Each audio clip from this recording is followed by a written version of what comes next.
Cable series के last episode में हमने देखा था कि केबल जो होता है वो होप को तलाश कर लेता है और वहीं पे वो जो है उसमें से एक जहाज़ का इस्तेमाल करता है जो कि स्पेस में जाने का उनका जरिया बनता है और उसके ज़रिए वो होप को लेके वहाँ से निकल जाता है। लेकिन अभी तक आर्क बिशॉप जो उसने अभी तक हार नहीं मानी और उसने एमएल को अपनी तरफ कर लिया है, जिसके जरिए अब एमएल और वो मिलके जो है होप को ढूंढने के लिए स्पेस में उसका पीछा ज़रूर करेंगे। तो अब आगे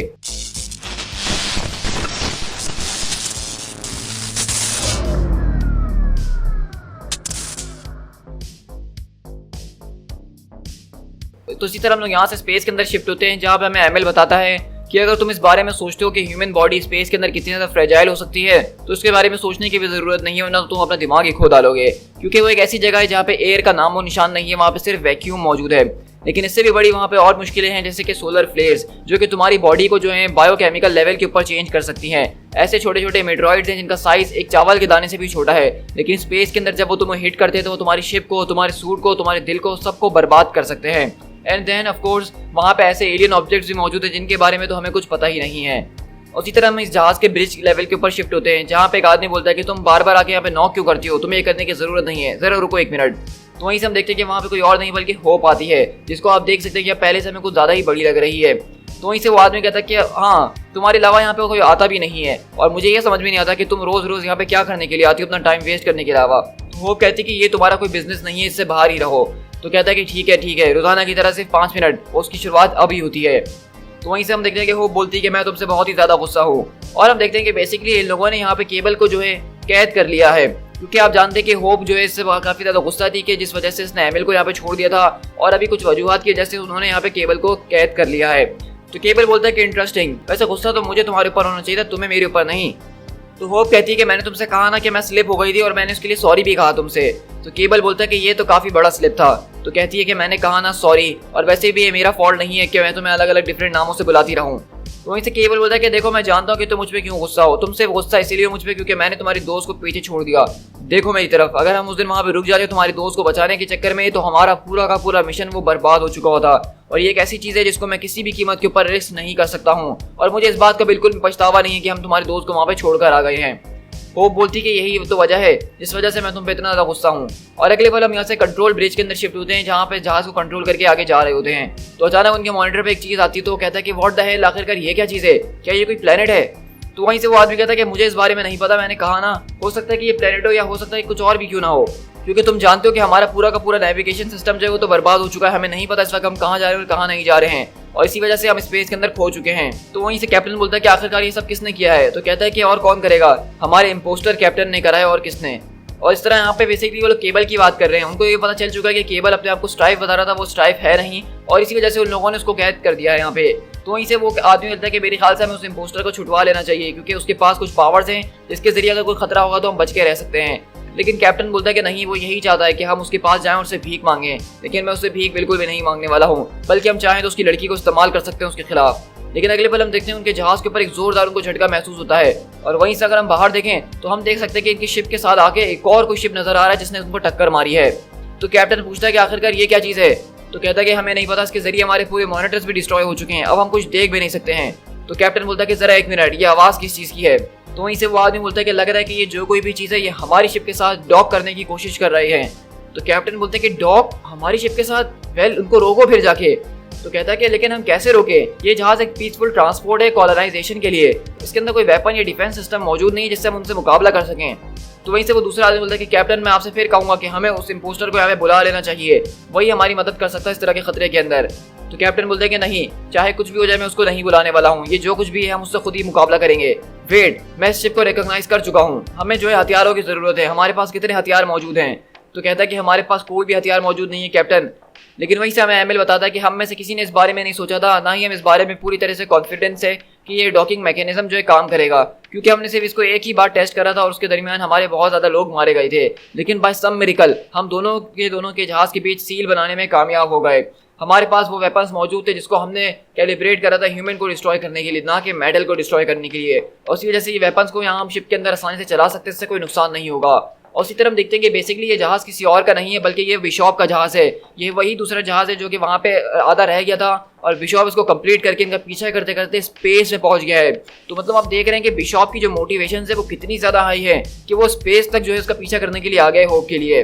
और वहीं से वो कहता है कि मैंने इस बारे में सोचा नहीं था कि हमारा प्लान इस तरीके से सक्सेसफुल रहेगा, लेकिन मेरा नाम एमिल है और मैं यहाँ पे अपनी जिंदगी के प्यार को बचाने के लिए आया हूँ। और इस तरह हम देखते हैं कि बिशॉप और एमिल एक साथ आते हैं और एमिल भी अब हमें काफी बड़ा नजर आ रहा है। तो बिशॉप बोलता है कि तुम मेरे पीछे रहना, तुम नहीं जानते हो कि वो केबल आदमी कितना ज्यादा खतरनाक किस्म का है। और वहीं से एमिल बताता है कि मैंने यहाँ तक पहुंचने के लिए अपना सब कुछ दांव पे लगा दिया है। ये एक ऐसी जर्नी है जिसके लिए मैंने अपना सब कुछ खो दिया है, इंक्लूडिंग माई फादर ऑल्सो। लेकिन बिशॉप ने मुझे इस बात की श्योरिटी दी है, एक बार हमें वो लड़की मिल जाए तो सब कुछ पहले जैसा हो जाएगा, सब कुछ ठीक हो जाएगा। ये रोड बहुत ज्यादा खतरनाक है लेकिन हमें ये करना ही पड़ेगा। वो बिशॉप के लिए सब कुछ मायने रखती है, मायने तो वो मेरे लिए भी रखती है। और सडनली उसी के ठीक बाद मैंने होप के ऊपर अपनी नजर डाली। मैं चाहता था उस वक्त ये न्यूज़ बिशॉप के साथ शेयर कर सकता था ऑफ कोर्स, लेकिन मैंने नहीं करी। मैंने सोचा कि मैं पहले उससे अकेले में जाके मिल लूँ कुछ सेकंड्स, उसके बाद मैं बिशॉप को बताऊंगा। और इसी तरह हम देखते हैं कि एमिल वहाँ पे उसके पीछे करने के लिए आता है और कहता है कि रुको होप, ये मैं हूँ। तो होप बोलती है कि तुम यहाँ पे इतनी दूर आ गए, वो भी सिर्फ मुझे मारने के लिए। तो कहता है कि मारने के लिए? मैं तुम्हें यहाँ पे बचाने के लिए आया हूँ। मैंने यहाँ पे सब कुछ अपना दाव पर लगा दिया ताकि मैं तुम्हें बचा सकूँ। तो होप बोलती है कि बचा सको, लेकिन किससे? वो उस क्रेजी साइबॉग से जिसने तुम्हें किडनैप करा है, केबल, जो कि स्ट्राइफ की तरह दिखता है। तो होप बोलती है कि तुम्हें आखिरकार किसने कह दिया कि मुझे उसने किडनैप करा है? क्या तुम स्टूपिड हो? तो कहता है कि मुझे तो बिशॉप ने यही बताया, जो कि तुम्हारा गार्डियन है, कि वो तुम्हें जबरदस्ती वहाँ पे तुम्हारी विल के खिलाफ ले गया है और हम लोग यहाँ पे अर्थ को छोड़कर इसीलिए आए हैं ताकि तुम्हें प्रोटेक्ट कर सके किसी भी कीमत के ऊपर। तो इसे होप बताती कि नहीं एमिल, तुम बहुत बड़े बेवकूफ हो। दरअसल बिशॉप ही वो शख्स है जो कि शुरू से मुझे मारना चाहता है। वो तो मेरा पीछा तब से कर रहा है जब से मैं पैदा हुई हूँ। ओ गॉड, आखिरकार तुमने ये क्या कर दिया एमिल? क्या तुम उसको अपने साथ ले आए हो? क्या वो शिप के ऊपर मौजूद है? उसी तरह हम देखते हैं कि बिशॉप यहाँ पे जो है कैप्टन के पास आ रहा होता है और कैप्टन बोलता है कि प्लीज आर बिशॉप, हम आपको एक्सप्लेन कर सकते हैं कि हम इस तरह से क्यों वहां से भागे थे। तो वहीं से कहता है कि डेट्स ओके, अब ये पूरा का पूरा ब्रिज मेरे कंट्रोल के अंदर है, कुछ एक्सप्लेन करने की जरूरत नहीं है। लेकिन वहीं पे कैप्टन ने अपने कुछ लोगों को छुपाया हुआ होता है जो कि अचानक बिशॉप के ऊपर अटैक करते हैं।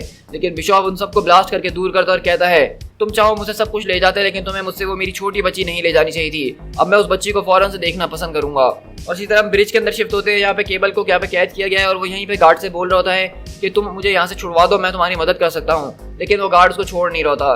तो अगले पल हम देखते हैं कि केबल बोलता है कि ठीक है, अगर ऐसी बात है तो तुमने मेरे पास कोई चॉइस नहीं छोड़ी है। और अगले पल हम देखते हैं कि वो बेसिकली अपनी टेलीपैथिक पावर इस्तेमाल करके इसके ऊपर यूज करने का फैसला करता है। और वहीं से एमिल बताता है कि कैप्टन ने इस बात को एडमिट कर लिया था कि वो लड़की इस जहाज के ऊपर मौजूद है, लेकिन उसके बाद ही उसको वहाँ पे बिशॉप ने मार के बेहोश कर दिया। और बिशॉप किसी कैप्टन की बात पे भरोसा नहीं कर सकता है। वो इतनी दूर अपना सब कुछ छोड़ के इसीलिए नहीं आया कि किसी की बात सुन के वो इस जहाज को उड़ा दे, बल्कि वो जब तक उसको अपनी आंखों से ना देख ले वो उसको नहीं मारने वाला है। और उसको सिर्फ इसी की जरूरत है, मतलब उसकी सिर्फ एक नजर होप के ऊपर पड़ जाए, उसके बाद वो उसका काम तमाम कर देगा। और वहीं से हम देखते हैं कि वो बोलता है एमिल, लगता है कि यहाँ पे कोई आ रहा है। और अगले पल वो लोग डक्स के जरिए छुपने की कोशिश करते हैं। और एमिल बताता है क्योंकि अगर उसने एक बार देख लिया, इस बात को कंफर्म कर लिया कि होप यहाँ पे मौजूद है, तो वो अपने हाथ के अंदर छुपी उस न्यूक्लियर डिवाइस को जो है फौरन से आर्म कर देगा, जिसके जरिए यहाँ पे हर एक शख्स मरने वाला है, इंक्लूडिंग बिशॉप ऑल्सो। लेकिन ये एक ऐसा सेक्रीफाइस है जिसके बारे में बिशॉप ने सोचा हुआ है, वो ये करने के लिए तैयार है। उसको ऐसा लगता है कि ये सेक्रीफाइस करके वो पूरी दुनिया बचा सकता है। मीनवाइल अगर हम ब्रेक के अंदर शिफ्ट हो तो वहाँ पे सारे के सारे गार्ड जो हैं उनके दिमाग में कुछ अजीब और गरीब हॉरर स्टोरीज चल रही थी, क्योंकि केवल उनके दिमाग से छेड़छाड़ करने की कोशिश कर रहा था। वो ये बताना चाह रहा था कि किस तरह से वो भी स्ट्राइफ की तरह खतरनाक किस्म का आदमी है। लेकिन केवल स्ट्राइफ नहीं है, वो गॉड बनना ज्यादा पसंद नहीं करता है। उसने अपनी सारी जिंदगी एक सोल्जर की तरह गुजारी है और वो अपने हाथ इसी तरह से गंदे करना चाहता है। उसी तरह हम देखते हैं कि केबल वहां से उस आदमी को पकड़ लेता है उसके पाइप के जरिए और कहता है कि तुम मुझे अपनी पास की दो, वरना मैं तुम्हारा सर यहाँ से अलग कर दूंगा। और इसी तरह हम यहाँ से एमिल और होप के पास शिफ्ट होते हैं, जहाँ पे वो लोग डक्स के जरिए चाकू को इस्तेमाल करते हुए यहाँ पे आगे बढ़ रहे होते हैं। और एमिल बेसिकली यही बता रहा होता है कि इसको ये सब नहीं पता था, वरना वो यहाँ पे कभी भी नहीं आता। और वहीं से होप पूछती है कि तुम ये बताओ कि इस जहाज से निकलने का कोई तरीका है, हम यहाँ से भाग कैसे सकते हैं केबल को लेके।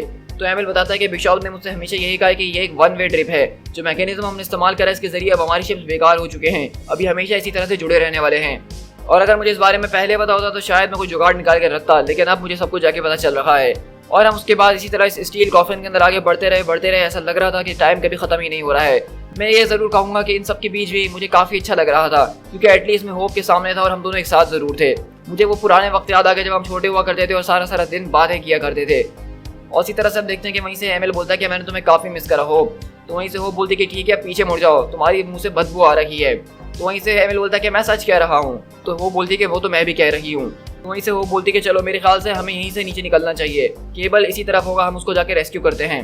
तो इसे एमिल बोलता है कि ठीक है, इस बात का वादा करो कि तुम केबल को मुझे मारने नहीं दोगी। और इसी तरह हम देखते हैं कि वहाँ से होप और एमिल जो है वहाँ सीधा ब्रेक की तरफ नीचे कूदते हैं, लेकिन वो लोग जैसे ही यहाँ पे कूदते तो सरप्राइजिंगली बिशॉप ऑलरेडी उसके सामने खड़ा होता और कहता है कि हेलो होप, और वो सीधा अपना जो है आर्म निकालना शुरू करता है और कहता है कि मैं इस बात का वादा करता हूँ कि हम में से किसी को भी कुछ भी महसूस नहीं होने वाला है।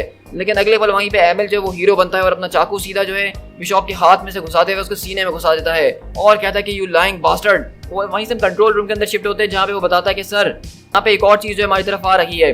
तो कैप्टन बोलता है कि मोरॉन, ये बात ऑलरेडी क्लियर नहीं हो चुकी है कि वो शिप बिशॉप का जहाज था जो कि हमारे पास यहाँ पे ऑलरेडी आ चुके हैं, तो अब तुम क्या बताना चाह रहे हो? तो कहता है कि नहीं कैप्टन, यहाँ पे मैं एक और सेकंड ऑब्जेक्ट की बात कर रहा हूँ, कोई और ऑब्जेक्ट भी हमारी तरफ आ रहा है और अगर हमारी रीडिंग्स ठीक है तो ऐसा लग रहा है कि वो ऑब्जेक्ट अलाइव है। और उसी तरह हम देखते हैं कि यहाँ पे जो है एमिल बिशॉप से मुकाबला करता है और कहता है कि होप तुम यहाँ से भागो। तो वहीं से बिशॉप बोलता है कि स्टॉप इट एमिल, तुम्हें इस बारे में नहीं पता कि तुम ये क्या कर रहे हो। तो एमिल बोलता है कि मुझे पता है कि आखिरकार मैं क्या कर रहा हूँ, तुमने मेरे फादर से प्रॉमिस करा था, तुमने मुझे झूठे प्रॉमिस करे, तुम्हें उसकी बिल्कुल भी परवाह नहीं है, बल्कि तुम तो यहाँ पे उसको मारने के लिए आए हो। तो बिशॉप बोलता है कि मेरी बात समझो, मैं ये सब तुम्हारे लिए कर रहा हूँ, मैं ये सब हम सब के लिए कर रहा हूँ।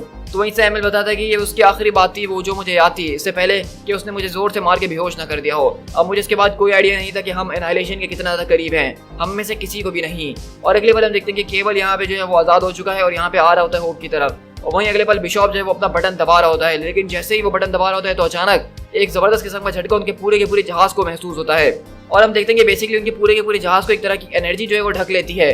और एमिल बताता है कि हम में से जो कोई भी जहाज के अंदर जिंदा था अचानक वो पैरालाइज हो गया, वो बिल्कुल फ्रीज हो गया और वो हिल नहीं पा रहा था। ऐसा लग रहा था कि ये एक टेम्परेरी डेथ है, लेकिन जैसा कि आप जानते ही कि कुछ चीज़ें मौत से भी बदतर होती हैं। और अगले पल हम देखेंगे यहाँ पे बिशॉप, केबल और जितने लोग होते हैं जहाज के अंदर, वो अचानक सब जो है वो पैरालाइज हो चुके हैं, वो बिल्कुल भी हिल नहीं पा रहे हैं। और वहीं से वो बोलती कि नेथन आखिरकार तुम कहाँ हो? ओ गॉड, मैं उम्मीद करती हूँ कि तुम मुझसे करीब ही हो, क्योंकि अगले पल हम देखते हैं कि उनका जहाज फटता है, उसमें से अजीबोगरीब टेंटिकल्स हमें नजर आ रहे होते हैं।